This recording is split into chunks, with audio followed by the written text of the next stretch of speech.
In the US alone, a student is bullied every 10 seconds of every hour of every day, 365 days a year. And every single day, 160,000 kids skip school because they're bullied. That's over 187 million hours a year of fear, pain, and hate. And those are just the incidences that are reported. I know what being bullied feels like. When I was a freshman, I was assaulted at my private high school. I wasn't at a school in the inner city, or one that is known for having problems. No, I was at a school that any parent would feel lucky that their child was going to. My story begins when I was born with a severely deformed foot. My parents knew that I would have issues and were expecting the worst. In fact, they were told I may not even be born. So of course they were overjoyed when they saw me. And yeah, I do have a deformed foot. And by the way, I am missing 7 toenails. But the very fact that I was alive and breathing made everything else disappear. I had my first operation at just 6 months old. I went on to wear special shoes, braces, and casts, and then have more surgeries. I had physical therapy to help me walk, jump, skip, and swim. My parents were always very open about my disability. They told me that I was beautifully and wonderfully made, and that my foot made me special. I actually believed that I had a superpower, that there was something secret and unique about me that no one else had. I was different, and I was proud. But then, during my freshman year in high school, I was assaulted because of my deformity. I was restrained, and my sock and shoe were ripped off to expose my deformed foot. They gawked at me as if I was a circus freak. I said no. I said no, I said no, I said no. And they didn't listen. They did it anyways. Revealed the part of me that I wanted to hide the most and held it out for everyone to see. Do I have a voice? Am I worth anything? Is my body really as ugly and dirty as they had made it seem? I felt used. And for the first time in my life, I felt ashamed of the part of me I had always been told made me special. I was broken. I was shattered into so many pieces that I honestly did not know how I would pull myself back together again. I didn't talk in class. I felt completely alone. I became depressed. I cried when I fell asleep, and I cried when I woke up. I couldn't focus in class, and when I would try and study for tests, I could only think about it. I started going to therapy, but I still felt invisible. And I'm not the only one. Nearly 30% of all students frequently bullied report to having depression or feeling depressed. And 11% report to having major suicidal thoughts or suicide attempts. Those 90 seconds, that day in November, completely undid 14 years of self-acceptance. I know it's a cliche teenager thing to say, but it was true. No one understood what I was going through. Until someone lives a single second in my shoes, with my feet holding them up, they probably won't get it. Soon after my assault, I had the amazing opportunity to meet Bono, a great leader, humanitarian, and lead singer of the band U2. I had worked up the courage to tell him my story. And after I told him, he said to me, "Chloe, what happened to you is an injustice." People often ask me if I get nervous before I go and speak before world leaders. And I always tell them no, because I know that my words are right and true and good. And he said, "Chloe, when your words are right and true and good, your voice is like a punch. Not a physical punch, but a verbal punch. And that punch is supported by the voices of many." Bono's response turned me completely around. His words inspired me to crawl out of the hole I had been hiding in and find my voice. I realized that I wanted to be a voice for those that had none, to help others not feel as alone as I had felt. Sometimes, all it takes is a great leader to turn us around. Challenged by Bono's words, I started to think about what it would mean to stand beautiful. If I could inspire people of all ages to embrace their uniqueness and boldly face their beautiful selves, then somehow my assault would have been worth something. And suddenly, it wasn't even about my assault anymore. It was realizing that we, as a human race, are all beautiful. The parts of us that society looks at and deems ugly or weird or abnormal make us unique. Our differences make us who we are, and that person should be celebrated. I also realized that I'm not the only broken person in this big world. I reached out and met people who, despite our differences physically or socioeconomically, were the same as me. They hurt like I did, have been bullied like I had.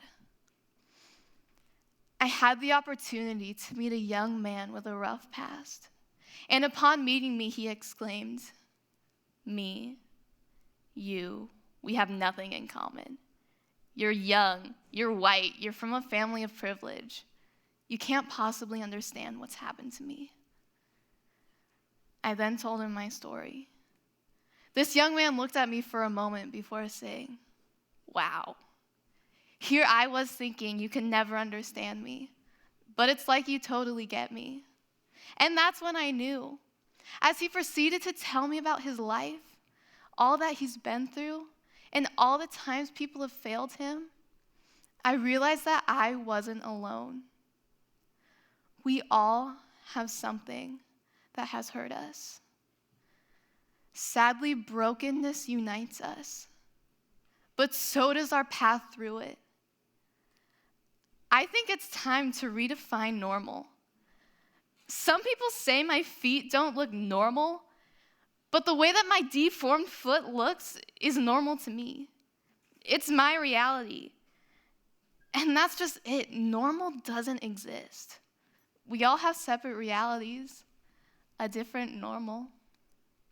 Maybe you grew up in the wrong neighborhood, whatever that's supposed to mean.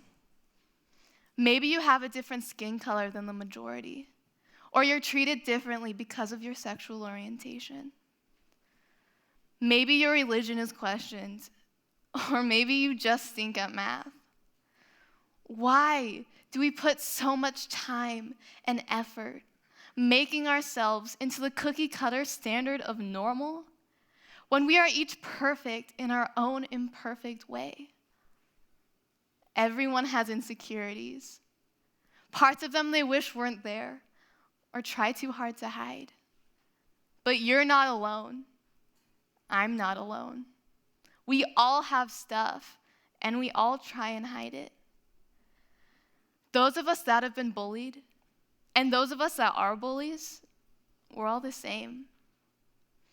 We're all broken together in this big broken world, but it does not have to end there. I strongly believe that when people feel good about themselves, they don't feel the need to bully others. The bullied are broken, and the bullies are broken. I was broken, I'm not fixed, but I'm healing. What if we could find beauty through brokenness? What if we, as broken people, could learn to love ourselves, especially those parts of us we try so hard to hide? What would it mean to stand in our brokenness, accepting our imperfect perfection? What would it mean to stand beautiful? I've given a lot of thought to the girls that assaulted me. At first, I was numb, and then I was scared, and then I was angry for a very long time. But as I began to process my own self-acceptance, I began to wonder why they would do this to me. I mean, what were they so insecure about that they had to hurt me in such a shaming way? And then I got it. They were also broken and dealing with some form of pain that I couldn't even begin to fathom. And then it was easy to forgive them because I know that my life is better without bitterness. A juvenile court ultimately sentenced them with battery, which is an unlawful touching. But my healing takes time. As soon as I was able to forgive them, however, I felt a little bit lighter, a little more able to rejoin the world around me. But not everyone is so fortunate. Bullying is an epidemic, and in many instances, it cannot be stopped. 1 in 4 teenagers say that they've been bullied. And 1 in 5 say that they've been a bully at some point. This is a harsh cycle. Nearly 282,000 students are physically attacked at high schools each month. 1 in 3 students say that they've overheard another student threaten to kill someone else. And on a younger scale, a child is bullied on the playground every 7 minutes. And in 85% of these instances, there is no adult intervention. Many of the children in my generation are products of bullying prevention programs. In elementary school, we learned what it means to fill someone's bucket. But this never really made sense to me. I mean, how can you possibly fill someone else's bucket when yours is broken? These programs are said to have an 80 to 90% success rate. But are they really working if the message doesn't transfer into adulthood? When I look around at the adults in my own life, or when I turn on the news and hear of the horrors that are happening in our world today, I wonder how many of these people are still feeling the residual effects of bullying. These past few months, some adults have said to me that I've been making a big deal over something so small. It's just a foot, they said. But it is my foot, my body, and no one has the right to touch anyone without their consent, ever. I have an idea. What if adults could also learn to love and accept their differences? What if they too could stand up for others, especially for those weaker than themselves? And what if, through this process, they could stand beautiful? As I've been standing up here on the stage before you today, I hope you now know who I am. I am a 16-year-old girl who is choosing to stand beautiful. I literally stand on my deformed foot every day. After my assault, I hated my foot and felt embarrassed of it. But despite this, I began to constantly write the word beautiful over my scars, reminding myself that my foot truly is beautiful. I wrote it so often that I began to believe again that my foot is special. Now, I stand on a foundation knowing that my foot, imperfect in the eyes of society, is beautiful. I stand on a beautiful foundation.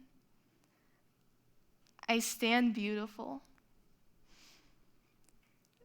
But now you also know that I am a force to be reckoned with. I want to change the world, but I need your help. I need you all to take action. Acknowledge your brokenness and the brokenness in others. Can someone truly accept the differences in another without first accepting the differences in themselves? Accept your insecurities, because we all have them, and you are each perfect in your own imperfect way. Love yourself, because you deserve to be loved. Rock those differences. Embrace those imperfections. You are worth celebrating. I choose to stand beautiful before you today because my worth comes from within, and I know that I am someone worth celebrating. And so are you. Stand beautiful with me. Thank you.